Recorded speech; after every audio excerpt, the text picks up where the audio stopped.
CTET दिसंबर सन 2024 के लिए उर्दू के सिलेबस के मुताबिक लगातार क्लासेस आप लोगों को दस्तयाब कराई जा रही हैं। 11 क्लासेस हो चुकी हैं। आज की हमारी 12वीं क्लास में हम लैंग्वेज स्किल यानी कि ज़बान की महारतों से मुताल्लिक कुछ अहम सवालात हल करेंगे। पिछली क्लास में हमने थ्योरी पढ़ ली है और कुछ क्वेश्चन भी हल कर लिए हैं। लगभग 11 क्वेश्चन हमने हल किए थे।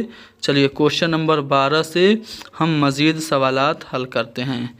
देखिए क्वेश्चन नंबर 12 क्या है। क्वेश्चन नंबर 11 था कि बामानी मतन को पढ़ना एक सलाहियत है। तो हमने आपको बताया था कि मतन से तामुल के ज़रिए मानी तामीर करना। ऑप्शन डी करेक्ट है। ये क्वेश्चन हमने कल बता दिया था। अब आगे बढ़ते हैं। क्वेश्चन नंबर 12, आमोज़गार लिखने का अमल शुरू करता है तो पहला मरहला क्या होता है। मैंने बताया था कि प्रोसेस ऑफ राइटिंग कुछ होते हैं जिसमें कुछ मरहले होते हैं। जो पहला मरहला होता है वो क्या होता है, गौर व खौस का होता है, यानी कि ऑप्शन 1 हमारा करेक्ट है। अगला सवाल कि आमोज़गारों की लिखने और बोलने में होने वाली गलतियों को समझा जाना चाहिए। अगर बच्चे लिखते हुए गलतियां कर रहे हैं, बोलते हुए गलतियां कर रहे हैं, तो क्या उनकी लर्निंग में ये इंटरफेयर करती है, आमोजिश में रखना अंदाज होती है? जी नहीं। ये ज़बान की आमोजिश के लिए मसला है, चैलेंजिंग है? जी नहीं। गलतियों की इस्लाह का इशारिया है? जी नहीं। अगर बच्चे गलतियां कर रहे हैं तो गलतियां उनकी आमोजिश का इशारिया है। जी हाँ दोस्तों, बच्चे जो होते हैं तदरीसी आमोजिशी अमल में गलतियां करते हैं और ये गलतियां अहम होती हैं। ये गलतियां बच्चों को बसीरत देती हैं, इंसाइट यानी कि अंतर्दृष्टि देती हैं। ये तलबा और उस्ताद दोनों को फीडबैक देती हैं। बच्चों की गलतियों को उस्ताद को फ़ौरन दुरुस्त नहीं करना चाहिए, ना ही उस पर डांटना चाहिए, बल्कि फीडबैक के ज़रिए गलतियों को रियलाइज़ कराना चाहिए। तो याद रखिएगा, गलतियां जो होती हैं वो आमोजिश का इशारिया होती हैं। पढ़ने का तदरीसी तरीका वकालत करता है कि जो आप पेडागोजी में पढ़ना कहते हैं वो क्या होता है। क्या पढ़ना मानी अख्ज़ करना है, पढ़ना सराहत है, पढ़ना मतन के ख़यालात को कलमबंद करना है। मतन के ख़यालात लिखना पढ़ना नहीं बल्कि लिखना कहलाता है। मुसन्निफ़ बनने के लिए पढ़ना ज़रूरी है। पढ़ने का जो तदरीसी तरीका है, पेडागोजिकल वे ऑफ रीडिंग जो है वो ये है कि आप पढ़ें तो उसकी मीनिंग को भी समझें। पढ़ना मानी अख्ज़ करना है, मीनिंग को आप ऑब्ज़र्व नहीं कर पा रहे हैं, सिर्फ हरूफ की अदायगी कर रहे हैं, तो वो पढ़ना नहीं है। यानी कि पढ़ना सिर्फ हरूफ की अदायगी नहीं है बल्कि मानी समझना है, तो पढ़ना मानी अख्ज़ करना है। अगला सवाल यह है कि बच्चों को लिखने की तदरीस के दौरान दर्ज झेल में से कौन सबसे ज़्यादा मौजू है। बच्चों को आप लिखना सिखा रहे हैं तो बच्चों से आप कहेंगे कि उस ज़बान के हरूफ तहज्जी यानी कि अल्फ़ाबेट लिखो। मान लो अंग्रेज़ी सिखा रहे हो तो ABCD लिखवाएंगे, या फिर लिखावट को बेहतर बनाने के लिए, राइटिंग को, जो हैंड राइटिंग है उसको अच्छा बनाने के लिए एक ही जुमले को बार बार यानी रिपीट करके लिखने के लिए कहेंगे, या फिर उन्हें अपने ख़यालातो नज़रियात कलम बंद करने का मौका देंगे। जी हाँ दोस्तों, अगर आप चाहते हैं कि बच्चा कुछ अच्छा लिखे, अपने आप को फ्रीली एक्सप्रेस करे, स्वतंत्र रूप से अपने आप को अभिव्यक्त करे, तो आप उसे अपने खुद के ख़यालात और नज़रियात को लिखने का मौका फराहम करेंगे। तो ऑप्शन सी हमारा करेक्ट होगा। बोलने की अच्छी सरगर्मी वो है जहाँ, कौन सी एक्टिविटी बोलने की अच्छी है, जहाँ पे मादरी ज़बान ही ख़त्म हो जाए, जहाँ शिरकत गैर मसावी हो, सभी लोग बराबर न शामिल हों, या फिर असातिज़ा ज़्यादा मदद करते हों। तो बोलने की अच्छी गतिविधि वो है जहाँ शिक्षार्थियों को, लर्नर्स को ज़्यादा से ज़्यादा बातचीत करने का मौका मिले। जब बच्चे ज़्यादा बातचीत करेंगे तो रिच लिंग्विस्टिक एटमॉस्फेयर बनेगा और वो एक अच्छी गतिविधि मानी जाती है। यानी आमोज़गार ज़्यादा से ज़्यादा बात करेंगे तो वो बोलने की अच्छी सरगर्मी है। ऑप्शन सी हमारा करेक्ट है। आमोज़गार लिखने के मुख्तलिफ मराहिल से गुजरता है। प्रोसेस राइटिंग के कुछ स्टेप्स होते हैं, उसको हम क्या कहते हैं? उसको हम अमलियाती अंदाज़ नज़र कहते हैं। ऑप्शन बी हमारा करेक्ट है। दर्ज झेल में से कौन सा बयान दुरुस्त है? हाथ से लिखना और लिखना एक ही चीज़ है। अगला पॉइंट है कि लिखना ख़यालात का इजहार है, यानी कि आप लिख रहे हैं तो अपने आइडियाज़ को अभिव्यक्त कर रहे हैं, एक्सप्रेस कर रहे हैं। या फिर हाथ से लिखने का मतलब है कागज़ पर हरूफ को उतारना, या फिर लिखना एक तैयार शुदा माल है। तो लिखने का मतलब है हरूफ की क्या करना? ख़यालात का इजहार करना। हरूफ की अदायगी सिर्फ कागज़ पे आप अल्फाज उतार देंगे तो ये लिखना नहीं होगा, जब तक कि वो सिस्टमेटिक नहीं होगा और किसी न किसी ख़याल को वो इजहार नहीं करता होगा। जिस तरह हरूफ की अदायगी करना पढ़ना नहीं है, इसी तरह कुछ भी लिख देना वो लिखना नहीं कहलाएगा, बल्कि जब तक आप ख़यालात का सही से इजहार नहीं करेंगे वो आपका लिखना नहीं माना जाएगा। तो लिखना क्या है? ख़यालात का इजहार है। बच्चों में लिखने की महारत को फ़रोग़ देने के लिए हमें क्या करना चाहिए? उन्हें आज़ादाना तौर पर अपने ख़यालात का इजहार करने का मौका देना चाहिए। क्वेश्चन नंबर 19, जर्नल के लिए लिखना तलबा के लिए मुफीद होता है। किस में मुफीद होता है? अपनी आमोजिश में गौर व फिक्र करने में मुफीद होता है। ऑप्शन ए हमारा करेक्ट होगा। क्वेश्चन नंबर 20, ज़बान की महारत के हवाले से यानी कि लैंग्वेज स्किल के हवाले से यहाँ पे 4 बयानात हैं। चारों बयानात को पढ़ के बताना है कि कौन सा बयान दुरुस्त है। पहला है कि स्कूल को सिर्फ पढ़ने और लिखने की महारतों पे जोर देना चाहिए, क्योंकि सुनना और बोलना अज़ खुद आ जाता है। सिर्फ पढ़ना और लिखना सिखाओ, सुनना और बोलना बच्चे अपने से सीखेंगे, ये बात सही है? जी नहीं। ज़बान की महारतों सुनने, बोलने, पढ़ने और लिखने की दुरुस्त तरतीब से पढ़ाया जाना चाहिए।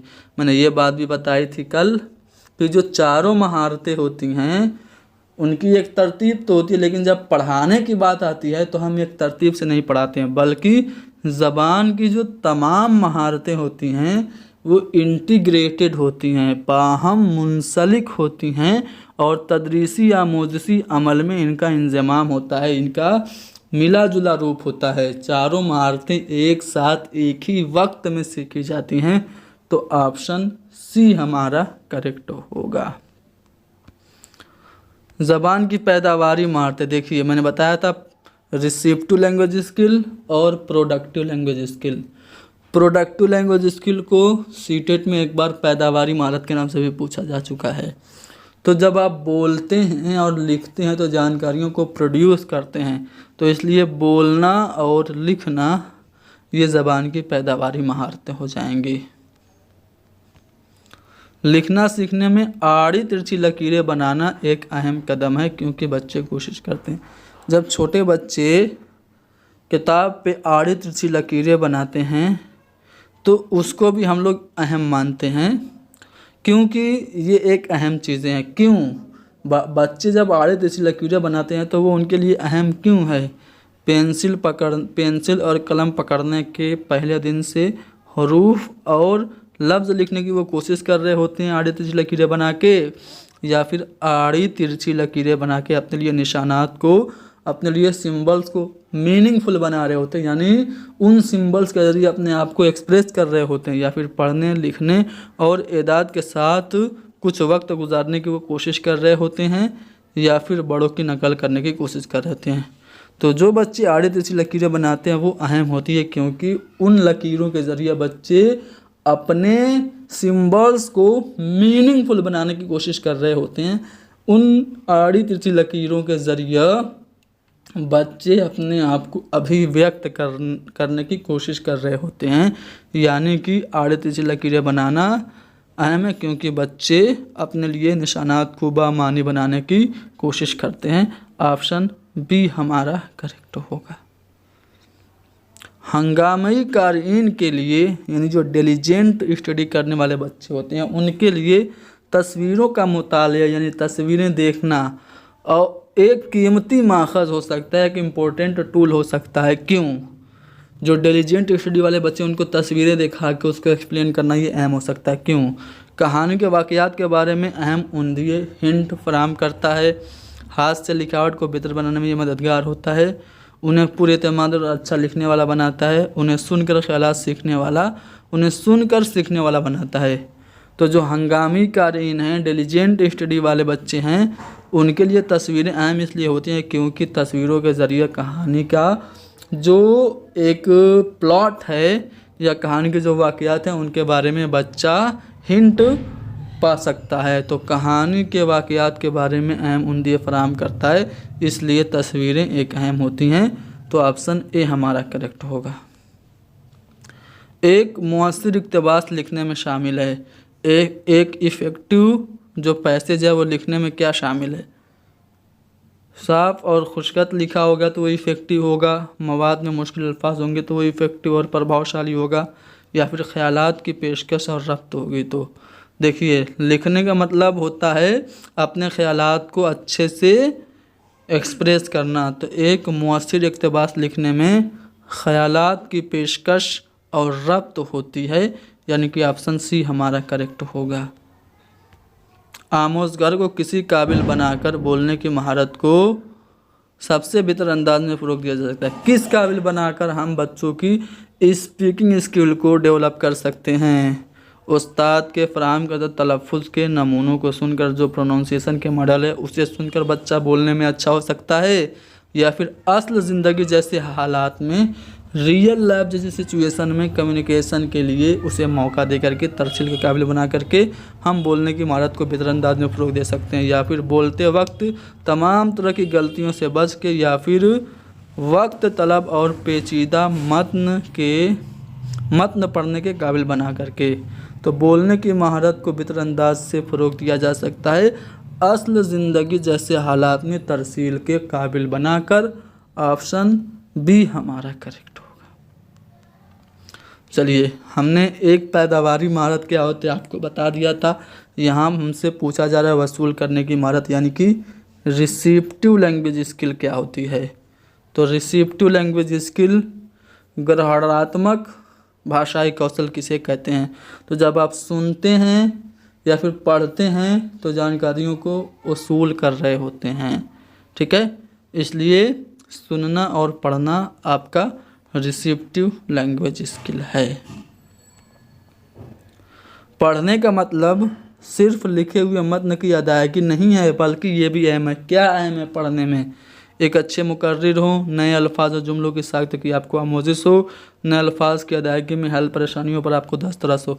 पढ़ने का मतलब हरूफ की अदायगी नहीं, बल्कि मतन के मानी समझना, ये अहम है।